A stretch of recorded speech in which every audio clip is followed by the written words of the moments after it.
Hello students, हमने नया chapter शुरू कर दिया था इसके पिछले वीडियो में, जिसमें विद्युत सेल के बारे में बताया गया। और उसके पहले एक टॉपिक हमारा छूट गया है पहले वाले चैप्टर में उसके, जिसमें हमने विद्युत चालन पढ़ाया था, ओम के नियम पढ़ाया था, ये विद्युत धारा का उसमें प्रभाव। इसको हाई स्कूल में पढ़े हैं, लेकिन फिर भी ये इंटरमीडिएट के सिलेबस में है, इसलिए एक छोटा सा वीडियो फिर से बनाया जा रहा है। विद्युत धारा के बहुत सारे प्रभाव हैं, उसमें प्रभाव है, चुंबकीय प्रभाव है और विद्युत रासायनिक प्रभाव है। रासायनिक प्रभाव में विद्युत अपघटन की क्रियाएं हैं, वो आप केमिस्ट्री में पढ़ते हैं, फैराडे के नियम्स वगैरह। उसमें प्रभाव और चुंबकीय प्रभाव हम अपने सिलेबस में पढ़ेंगे। उसमें प्रभाव अभी पढ़ लेते हैं, चुंबकीय प्रभाव नेक्स्ट चैप्टर में पढ़ा जाएगा। उसमें प्रभाव का मतलब है विद्युत धारा प्रवाहित हो तो ऊष्मा उत्पन्न हो, यानी किसी चालक में या विलयन में अगर धारा प्रवाहित होती है और उस चालक में या उस विलयन में ऊष्मा उत्पन्न होती है, तो इस प्रभाव को हम कहते हैं ऊष्मीय प्रभाव। उत्पन्न कैसे होती है, क्यों होती है, हम लोग पढ़े हैं कि ये चालक है,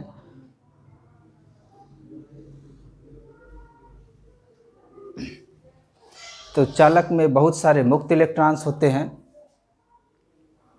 और जो चालक है उसके जो एटम है, परमाणु हैं, वो फिक्स होते हैं, लैटिस में उनकी जगह निश्चित होती है। जैसे ये मार्कर है, इसके एटम्स फिक्स हैं। लोहा है, उसके भी एटम्स एक लैटिस में फिक्स हैं। तो जहाँ जहाँ एटम फिक्स हैं, कोई ये डॉट समझिए,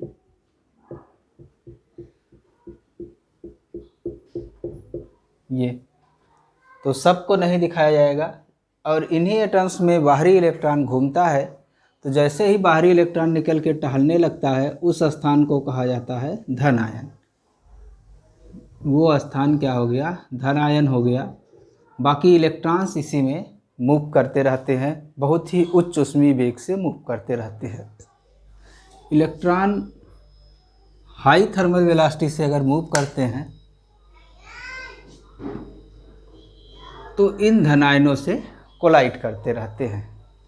आने का मतलब लैटिस में धन आयन फिक्स है, इलेक्ट्रॉन 10⁵ मीटर पर सेकंड के ऊष्मीय वेग से गतिमान है, तो ये लैटिस से लगातार वो टकराते रहते हैं, तो एनर्जी ख़त्म होती है।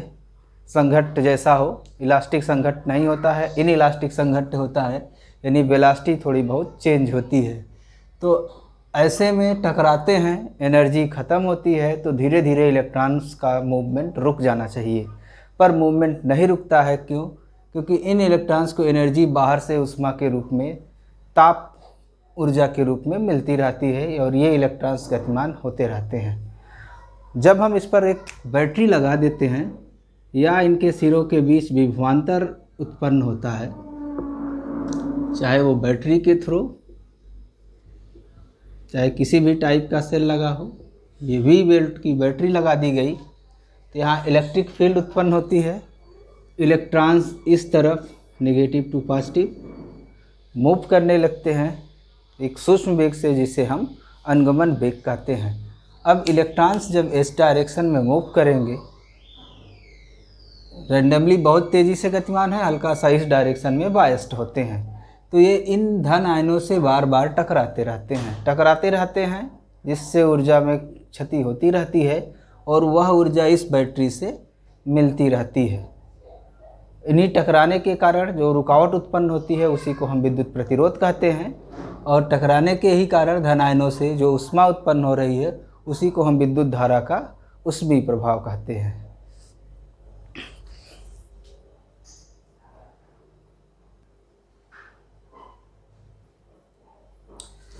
जो हमने अभी बताया उसको शॉर्ट में लिख दिया। चालक के सिरों पर विभवांतर लगाने पर इलेक्ट्रॉन सूक्ष्म वेग अर्थात अनुगमन वेग से गतिशील होते हैं। इलेक्ट्रॉन जालक या लैटिस, मतलब जिस भी ये टाइप के लैटिस का सिस्टम होगा, चालक के स्थिर धन आयनों से, यानी जो उसके स्थिर एटम्स हैं, उनसे संघट्ट करते रहते हैं, मतलब टकराते रहते हैं। संघट्ट और टकराहट में थोड़ा सा अंतर होता है। जैसे इसको टकराहट कहते हैं, संघट्ट का मतलब एकदम पास न जाके टकराना जरूरी नहीं है, वेलोसिटी और मोमेंटम का चेंज होना जरूरी है। फलस्वरूप ऊष्मा उत्पन्न होती है, जिससे तार या चालक की आंतरिक ऊर्जा बढ़ेगी यानी इसका टेम्परेचर बढ़ेगा, इसी प्रभाव को हम विद्युत धारा का ऊष्मीय प्रभाव कहते हैं। अब कितनी ऊष्मा उत्पन्न होगी, इसको निकालने के लिए इसको इस तरह से समझिए कि ये एक चालक है,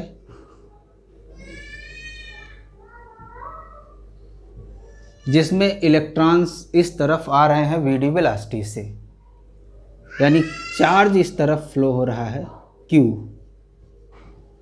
जिसको कि हमने बताया था कि Q बराबर NE, जहाँ नंबर ऑफ इलेक्ट्रॉन्स हैं। माफ़ करिएगा 1 मिनट, ये पॉजिटिव हमने लिया है तो चार्ज इस तरफ से उस तरफ जाएंगे, पॉजिटिव चार्ज, क्योंकि इलेक्ट्रॉन इस तरफ आता है। Q बराबर NE है, number of electrons into electronic charge. तो इसमें करंट फ्लो होगी। इस चार्ज को हम इस सिरे से इस सिरे तक ले जा रहे हैं। हम क्या ले जा रहे हैं, ये बैटरी ले जा रही है जो इसको एनर्जी प्रोवाइड करती है यहाँ से यहाँ तक जाने के लिए। तो यहाँ से यहाँ तक चार्ज जाएगा तो कुछ कार्य होगा, जो कार्य होगा वो मैक्सिमम अमाउंट होगा एनर्जी में कन्वर्ट होने का। ज़रूरी नहीं है कि सारा वर्क एनर्जी में चेंज हो, पर मैक्सिमम अमाउंट है, यानी Q चार्ज को यहाँ से यहाँ तक हम ले जाते हैं। पोटेंशियल डिफरेंस कितना है, V। तो वर्क डन क्या होता है, Q इंटू डेल्टा V, यानी V विभवांतर पर Q आवेश को एक सिरे से दूसरे सिरे तक ले जाने में किया गया कार्य, किसके द्वारा, बैटरी द्वारा। Q आवेश यदि t समय में प्रवाहित होता है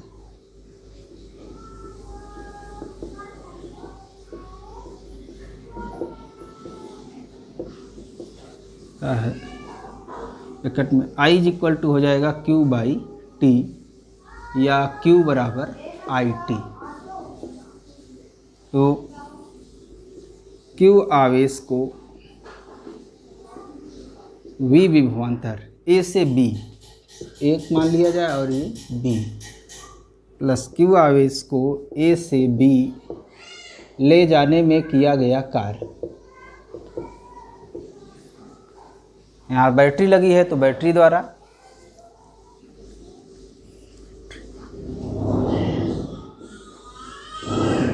कृत कार्य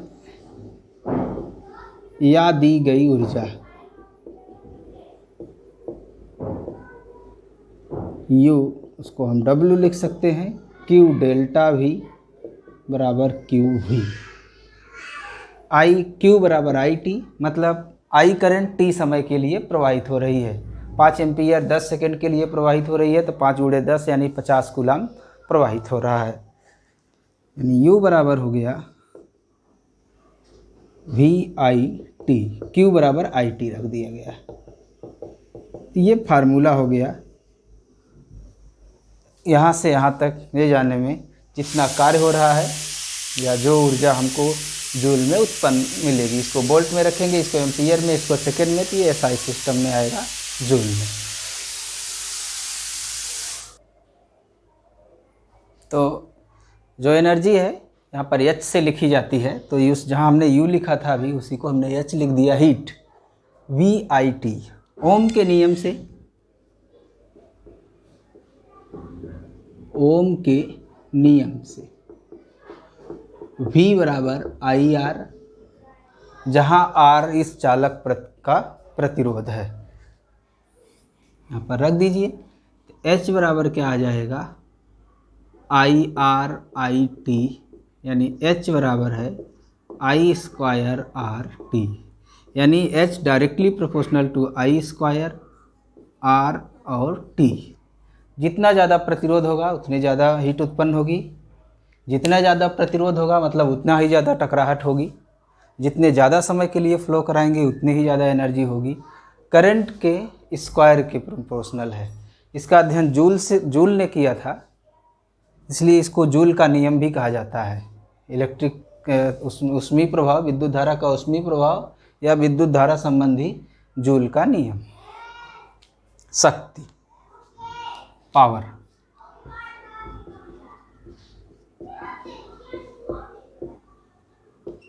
या सामर्थ्य,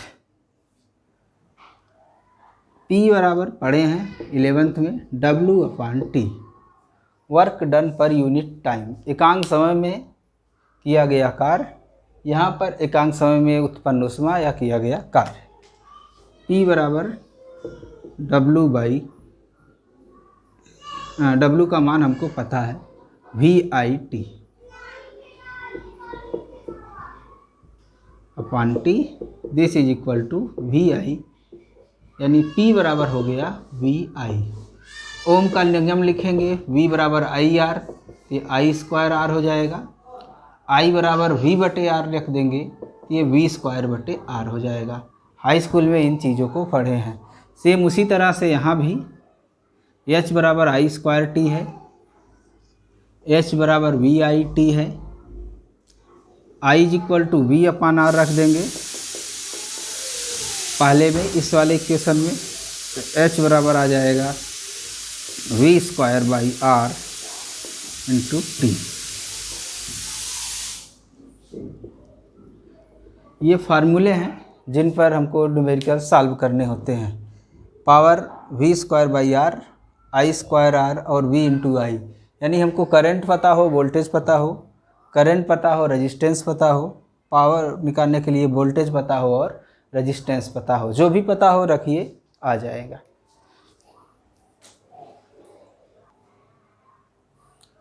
नेक्स्ट टॉपिक हमारा है यूनिट। इसको BTU कहते हैं, बोर्ड ऑफ ट्रेड यूनिट, या उसको इन शॉर्ट हम लोग केवल यूनिट कहते हैं। यूनिट को डिफाइन किया गया है पावर से। P बराबर है W/T, वर्क डन या एनर्जी प्रोड्यूस W बराबर है P इंटू T। पावर की जब हम निकालते हैं यूनिट, तो ये जूल पर सेकेंड या इसी को हम वाट कहते हैं। यानी W की अगर हम यूनिट यहाँ से निकालना चाहें, कार्य की या वर्क की या हीट की, इसका वाट और इसका सेकेंड, वाट सेकेंड। यानी पावर के यूनिट में टाइम की यूनिट को अगर हम मल्टीप्लाई कर दें तो वो हो जाएगा वर्क की यूनिट या एनर्जी की यूनिट।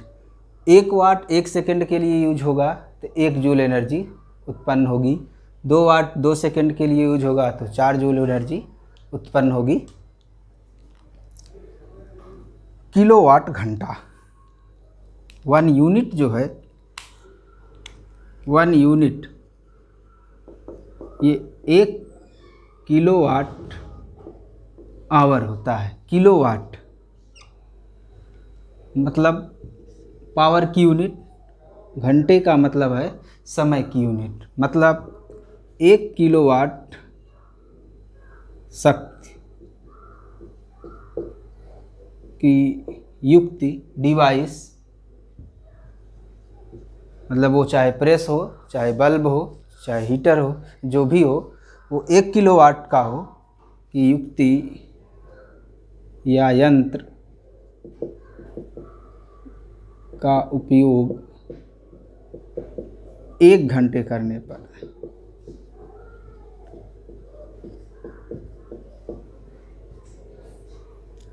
खर्च हुई ऊर्जा।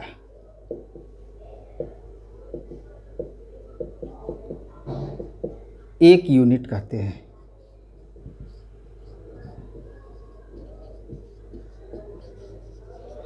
अर्थात किसका मात्रक हुआ यूनिट या किलोवाट घंटा, ये ऊर्जा का मात्रक है।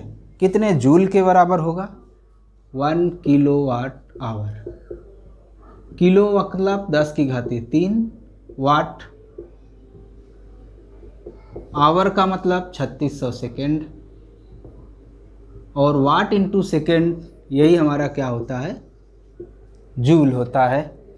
तो ये 3.6 करेंगे 10⁻³ आएगा, 3 पहले से है, 3.6 इंटू 10⁻6 जूल। 1 किलोवाट घंटा 3.6 इंटू 10⁻6 जूल होती है, या 10⁻6 को मेगा कहते हैं, यानी 3.6 मेगा जूल वो 1 यूनिट के बराबर होता है। हम 1 यूनिट बिजली खर्च करते हैं, मतलब इतनी एनर्जी हम ख़त्म करते हैं उस टाइम इंटरवल में। 100 वाट का बल्ब है, 10 घंटे जलेगा, 1000 वाट हो जाएगा, यानी 1 किलोवाट हो जाएगा, 1 किलोवाट घंटा हो जाएगा, वो 1 यूनिट के बराबर होगा। तो यूनिटों की संख्या निकालना है, मतलब किलोवाट घंटा की संख्या निकालनी पड़ती है।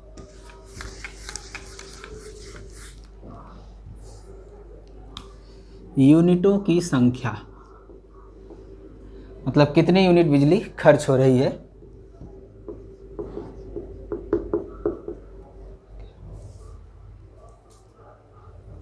यूनिटों की संख्या का मतलब किलोवाट घंटों की संख्या।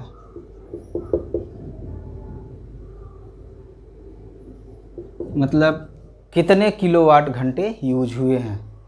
तो एक्चुअली जो हमारे पास ये क्या कहते हैं एसेसरीज आती हैं, चाहे बल्ब हो चाहे हीटर हो, उन सब में बल्ब इतना वाट इतना वोल्ट लिखा रहता है। किलोवाट कुछ ही में लिखा रहता है, चाहे हीटर हुआ या वॉशिंग मशीन हुई, इन सब में जो बड़े हैं उसमें लिखा रहता है। जनरली बाकी चीज़ों में सब वाट लिखा रहता है। तो एक वाट है वो कितने घंटे यूज हो रहा है, तो वाट गुणे घंटे हो गया। किलोवाट में बदलने के लिए इस वाट में 1000 का भाग दे देंगे।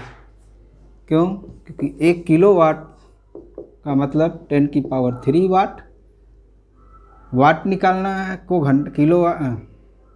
वाट को किलोवाट में बदलना है, तो वाट बराबर 1/10⁻³ किलोवाट। तो ये किलोवाट हो गया। कितने समय के लिए आपने यूज किया है, कितने दिनों के लिए, ये इसका मल्टीप्लाई करते हैं।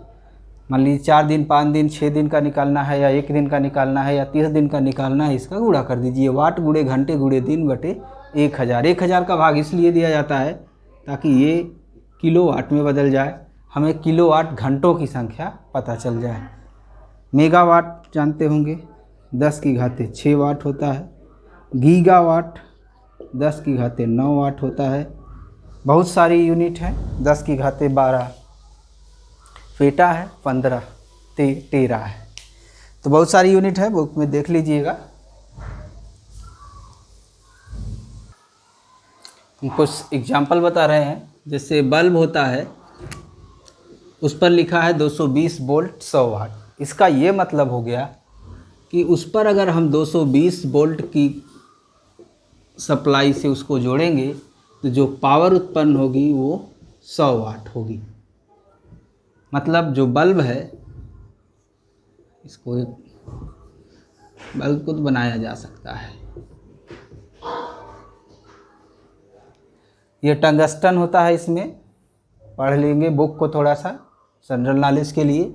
इसका गलनांक बहुत ज़्यादा होता है, इसलिए यूज होता है ताकि ये पिघल ना जाए।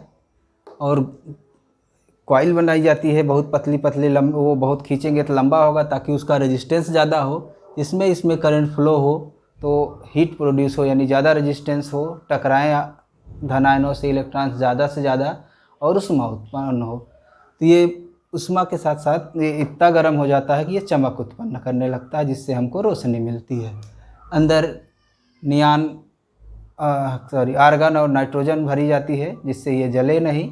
ये बल्ब के बारे में थोड़ा बहुत खोज के पढ़ लीजिएगा। 100 वाट लिखा है, मतलब इसका अपना एक रेजिस्टेंस है R, जिस पर अगर हम V वोल्ट लगाते हैं तो यहाँ से हमको जो पर सेकेंड एनर्जी मिलती है वो क्या है, P है। तो एक मैक्सिमम करंट यहाँ कितनी फ्लो होगी हम उससे निकाल सकते हैं, जो यहाँ पर दिया है, जो उस पर रेटिंग की गई है, मतलब उस पर लिखा गया है वो उसका मैक्सिमम वोल्टेज है। उससे ज़्यादा लगाएंगे तो वो फ्यूज हो जाएगा, पावर उससे ज़्यादा वो नहीं दे सकता। P = VI से ये I मैक्सिमम होती है। यहाँ पर P/V, इसका रेजिस्टेंस R निकाल सकते हैं V²/P से, क्योंकि P बराबर होता है V²/R से। मतलब बल्ब का रेजिस्टेंस हमको पता हो गया। अब इसमें सवाल बनता है कि इस तरह से लिखा है तो उसको हम 110 वोल्ट से जोड़ दें या 100 वोल्ट से जोड़ दें तो कितनी पावर हमको मिलेगी, यानी उसकी पावर क्या आएगी। तो हमने उसका रेजिस्टेंस यहाँ से निकाल लिया। अब एक सिंपल क्वेश्चन हो गया कि एक वायर है जिसका रेजिस्टेंस R है, इस पर कोई दूसरा वोल्टेज लगाया जाता है V डैश, तो जो पावर होगी V डैश का स्क्वायर बटे R, क्योंकि ये R नहीं बदलने वाला है। जो R निकाल लिया गया इस सूचना से वो इस डिवाइस का रेजिस्टेंस है। तो वो हीटर, बल्ब, किसी भी का क्वेश्चन होगा, अगर उस पर ये रेटिंग की गई है, लिखा गया है, तो उससे हम निकाल सकते हैं कि मैक्सिमम करंट कितनी पास कर सकती है। उससे ज़्यादा करंट नहीं पास करेगी, क्योंकि उसके बाद वो अपनी लिमिट क्रॉस करेगा, वो फ्यूज हो जाएगा। नेक्स्ट एग्जांपल ले रहे हैं, मनुष्य को इलेक्ट्रिक शॉक का लगना है। जो सूखा मनुष्य है, अगर गीले हो गए तो बात अलग है, लगभग 10 किलो ओम हो जाता है। ये 50 किलो ओम के आसपास हमारा प्रतिरोध होता है।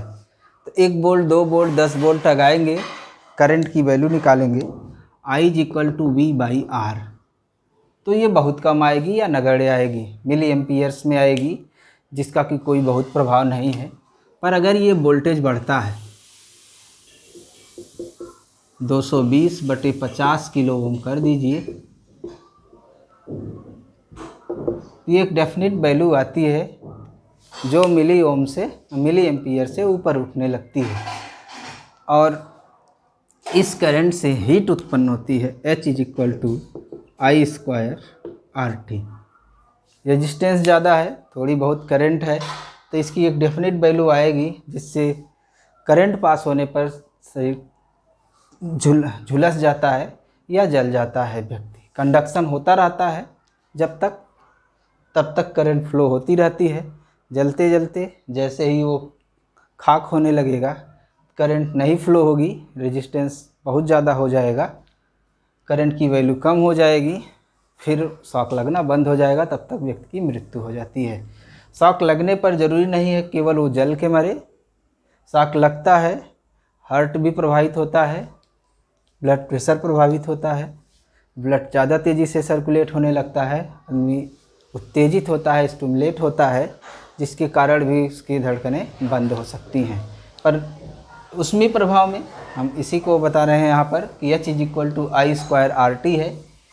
ये वोल्टेज बहुत ज़्यादा है, 220 वोल्ट है, 100 वोल्ट से ऊपर होने पर ये प्रभावी होने लगता है।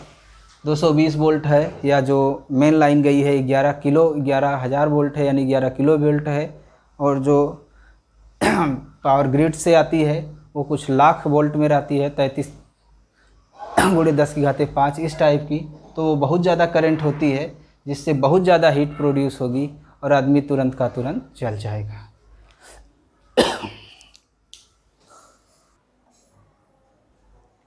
तो क्वेश्चन करने की कोशिश करिए, इसके भी 2020-21 यूपी बोर्ड के सिलेबस में ये व्यय शक्ति और ये पावर है सिलेबस में। श्रेणी क्रम और समांतर क्रम प्रतिरोधों का संयोजन सिलेबस में अपने नहीं है, लेकिन उसका उपयोग आगे जो पढ़ा रहे हैं चैप्टर विद्युत सेल या सरल परिपथ, उसमें होना है थोड़ा बहुत। तो आपको इन शॉर्ट जानना चाहिए कि श्रेणी क्रम में अगर रेजिस्टेंस जुड़ते हैं, हाई स्कूल में पढ़े होंगे, R1, R2 और R3, कुछ वोल्ट लगता है, तो हर क्रॉस सेक्शन एरिया से समान चार्ज गुजरेंगे, इसलिए सब में करंट की वैल्यू सेम होगी। इक्विवेलेंट का मतलब होता है इन तीनों को हटा के एक लगाया जाए, प्रभाव ना पड़े। आई करंट यहाँ फ्लो हो रही थी तो आई करंट यहाँ भी फ्लो हो, तो V = IR, यही होगा। यहाँ पर ये V क्या है, IR1 + IR2, कुछ यहाँ खर्च हो रहा है, कुछ यहाँ प्लस IR3। इन दोनों को अगर हम बराबर कर देंगे तो R = R1 + R2 + R3, ये श्रेणी क्रम में होता है। यहाँ पर तुल्य प्रतिरोध ज़्यादा से ज़्यादा होता है। ये 2020-21 के सिलेबस में नहीं है। इंटरमीडिएट यूपी बोर्ड में इसके क्वेश्चन सीधे सीधे नहीं पूछे जाएंगे, पर ऐसा नहीं है कि ऐसा कोई क्वेश्चन नहीं आएगा जिसमें ये उपयोग ना हो। समांतर क्रम में क्या होता है, इस तरह से जुड़ते हैं। V वोल्ट की बैटरी लगा दी गई।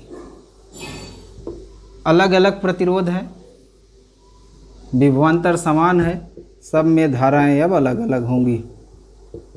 टोटल करंट I यानी I इक्वल टू है I1 plus I2 plus I3 equivalent, इसी तरह से ये बराबर IR।